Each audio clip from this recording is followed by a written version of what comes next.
Hey everybody, I'm going to do a little bit of a different video today. I'm here in my garage. It's actually called Joe's Last Chance Porsche Garage. It's something I've been doing for probably the last half a decade or so. I've had a lot of clients. I've done a lot of work with restorations and maintenance of Porsches, and it's just another one of those things that I do. Today I have a friend of mine that brought in his 2004 Porsche C4S.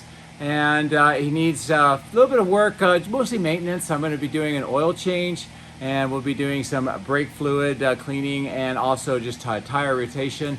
Nothing really dramatic, but I want to take this opportunity to show you a few of the steps that I use to do the oil change on this era of Porsche. And hopefully this helps you a little bit. So why don't we get into it, and let's get the 911 up onto the lift, and then we'll start getting ready for the oil change. So here we go. All right, so what I'm doing right now is doing an oil change on a 2004 C4S Porsche.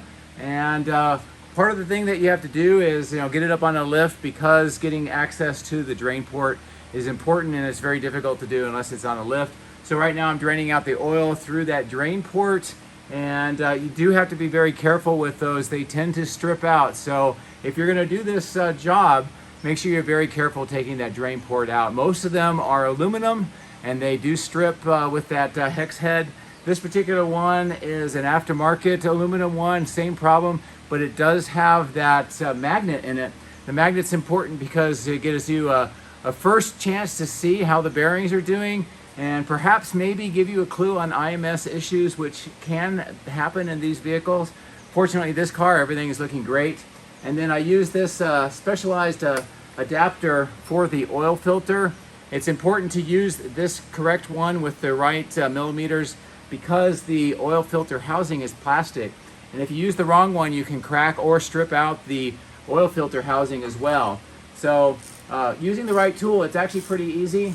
And when you get to the point where the oil filter is about to come off, it's important to move the drain plug, so that, or the drain pan, so that when the oil inevitably comes out, and normally I do wear gloves, but I'm not wearing it for this particular demo, the oil has a place to go. And the way they designed this is the oil filter is directly facing down. So once you take the canister off, the oil will definitely come out very quickly. So here we go. So I've got the canister off. I've cleaned it up a little bit. This is what it looks like. One of the most important things to know is that there has this small rubber ring on it, and that has to be replaced whenever you do a filter change. So what I use is this little tool, and I just sort of pull the ring off, and it looks kind of like that, and then I replace it with a brand new one. Now also, the oil filter itself, it still kind of stays up into the engine area. You pull it out, and it looks a lot like this. And one of the things that I do, especially in these older 996 and early 997 Porsches, is that I'm going to cut this open, and we're going to take a look and see if there's any metallic particles or anything else that may indicate bearing or IMS issues. And I just kind of slice the top and the bottom, and then I can take the top part off, and I can get to the actual material. And you'll see there's this plastic tube inside. That's just to give it structure while it's working on the car. And then I can take this filter material, I'll kind of cut it like this, and then it becomes a giant accordion. And what I'm looking for in here is to see, are there any metallic parts? Are there anything shiny? Anything that looks like metal, or items that could be from bearings or the IMS, or anything else showing that there's some engine damage.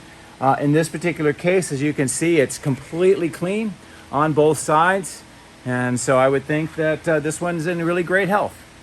All right, so a couple of things that I do when I'm doing the oil changes on these Porsches. First of all, as I mentioned, make sure you get a new ring to seal it, and it goes into the widest gap.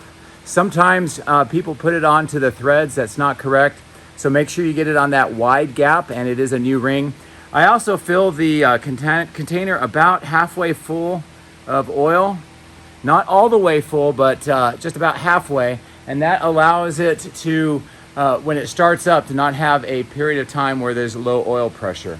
And the other thing is I take the new filter and I'm going to put it in first, and I'll show you how you do that. It's kind of a knob here, or a nipple or whatever, that's sticking out of the engine, and you can just put the oil filter up onto it so it slides on. And of course it's got that plastic ring on the inside. And now that I filled up the canister with some oil, I can just put it up in here very carefully, and I will start turning it on to the threads, and I'll bring it all the way back up. And you do put a little bit of oil on that new ring to help it seal. But this way, once it's all the way in and having about halfway of the oil inside, the oil canister is already full, so the engine doesn't have to fill it up when you first start it. And I got that filter wrench again. I'm gonna go ahead and tighten it up. It's important to use it to tighten it, but don't over tighten it. Remember, this is just plastic, so it's just enough until it gets flush, and it's just has a little bit of drag on the housing, and that's all you need to do. Anything more than that is over tightening it. All right, so I've got the oil filter back on. It's time to put the oil drain plug. One of the most important things is to put a new washer every single time. That way you can make sure that it is sealed. And of course I clean off the threads just before I put it in, and then I position it, and I put it in hand tight initially, just because I want to make sure that I'm not cross-threading the drain plug. And that is important because the drain pan itself is aluminum, and it's very easy to do so. So I'm going to go ahead and tighten it up with just hand right now, and I'm going to leave it a little bit loose. There is kind of a tip that I use, and it helps a lot, and that is brake parts cleaner. And it seems kind of counterintuitive, but if you spray it on where there's some oil residue, it helps to just clean it up right off the bat, and it helps, especially on Porsches, to prevent having a little bit of that dripping of oil that's kind of common. So just a little hit like that, and that will clean up the oil. And then of course make sure you have the right hex head tool, and get that in so it's seated in all the way. And then I will use my wrench to tighten it up. And just hand tighten a little bit more is all that you need to do. You just need to get that crush washer to seal. So I'll go ahead and do that. Make sure it's going in the right direction, and just enough to get that crush washer to kind of connect inside there, and it's good enough. Don't over tighten it again because you don't want to strip that out, and there you go.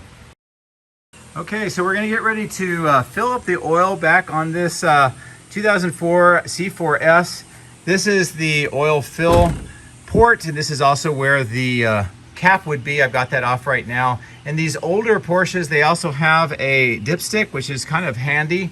But a couple of things, it's not like the old air cools. It doesn't have a dry sump, so you can just fill up the oil and then test it here. There's also the inside on the instrument panel display. I'll be using that as well.